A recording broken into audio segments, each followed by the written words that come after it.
And okay, sadly, the tragedy did happen. And yes, sadly, equally sadly, that family had not been paid their salary. If you'd like to blame it on me, fine, I'll take the blame. As I said, I'm not afraid of taking blame where blame is due. Now, I can face up to reality and truth. Did you feel like you should have said sorry to employees? Because I you were sent not able to. condolence letters. Of course I did. Yeah, but I didn't copy the media. I wrote a letter of condolence, but I didn't copy the media. Here's what pissed people off. That in your private life, you were enjoying. Yeah. You were buying the Tipu Sultan sword. You were buying cars in the UK. The value of a Tipu Sultan sword would not have paid salaries. The two Mercedes-Benz cars, the figment of people's imagination, would not have paid the salaries. And if your suggestion is that I should have laid low in some artificial way, forget the employees, forget the shareholders of all the other businesses, United Spirits, United Breweries, MCF, everybody. Really. That would have been very fair, isn't it?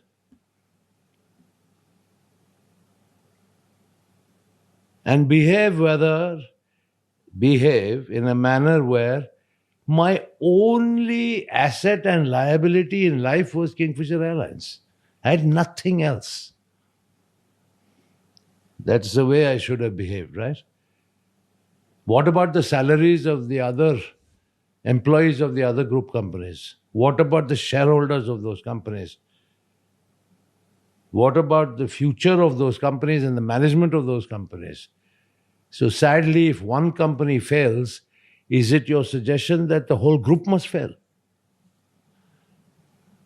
No, definitely not. Okay. Everybody loves to talk about the failure of Kingfisher Airlines, and of course, pin me, the blame on me personally.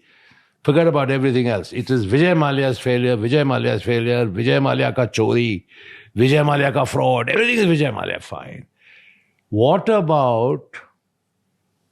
If you are struggling with your monthly expenses, then this might be the most important video for you. Yaar, as a salaried employee, United Spirits Limited, United Breweries Limited, from where it started to where I left off, and the wealth creation in the hands of shareholders, and the wealth creation in the hands of employees, probably amongst the highest in India in the corporate sector, highest, all forgotten.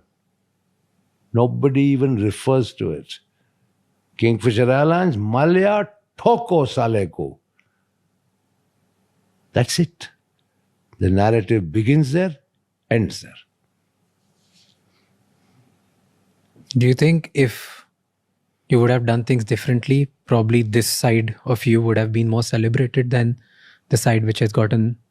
Once the media started, beginning with one particular channel whose anchor is known, right, to shout the house down, right?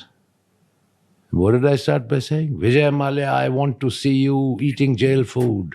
Vijay Mallya, I want to see you in jail clothes, etc., etc. Started from there. Everybody had to jump on the bandwagon. I think in the same time, because we're talking about events, somebody mentioned that you took out 35 million euros and invested in buying properties in France. Rubbish. With some dummy company called, I think, Gizmo Holding or something like that. Tell me, if I had siphoned Kingfisher Airlines money to such an extent, as people suggest, how would the airline run?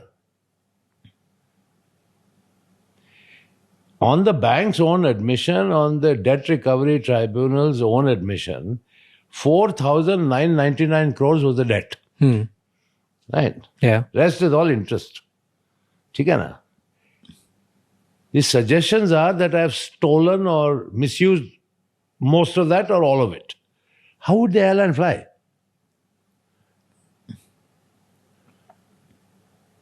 If all the money borrowed from the banks Vijay Mallya pocketed, how would the airline fly?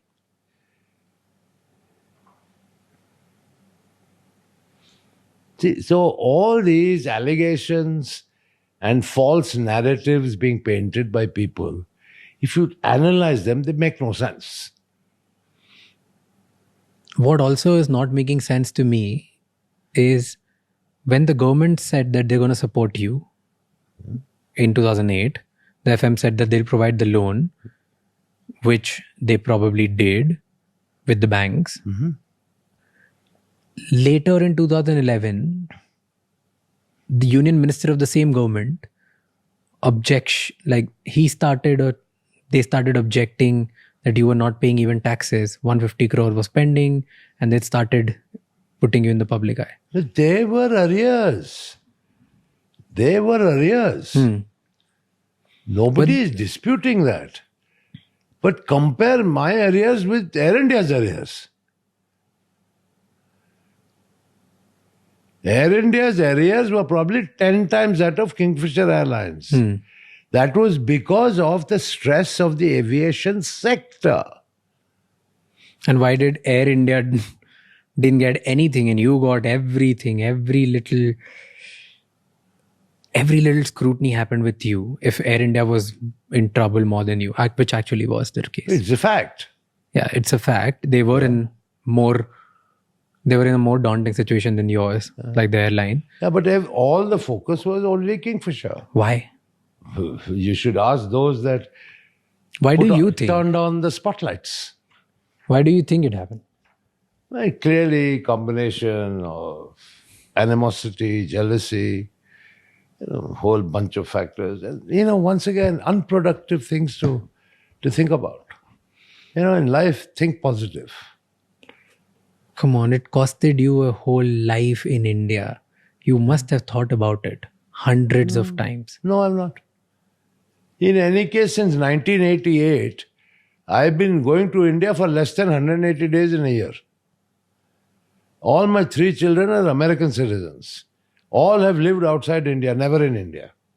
My mother has been in this country for over 30 years. What do I go back to? Of course, I will get the most ceremonial welcome by the Indian media. Of course, sure I will. My goodness, it will be headlines of every single newspaper. Okay, so 2012, the airline got suspended. Non-payment of multiple things, working capital, cash flow, everything got really, really bad for you. Right? And then